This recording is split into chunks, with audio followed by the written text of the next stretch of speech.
Okay guys, thanks for tuning in. If you're looking for a portable barbecue, then don't look any further than the Weber Go Anywhere Barbie. Absolutely awesome. Here we are, there's the Weber.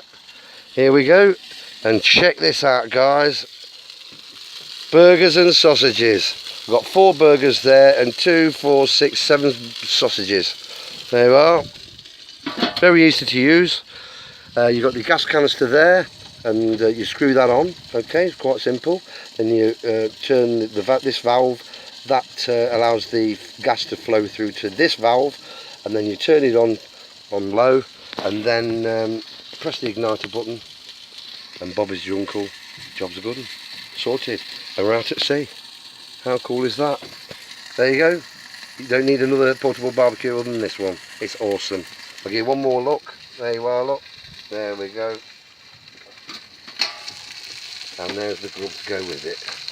Does it really get much better? Rock and roll. See you another time. All the best. Take care. Rock and roll.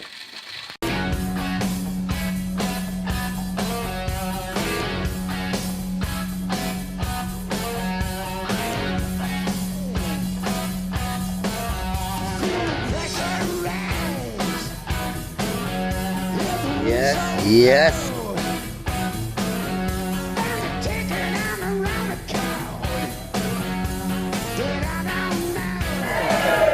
Rock and roll.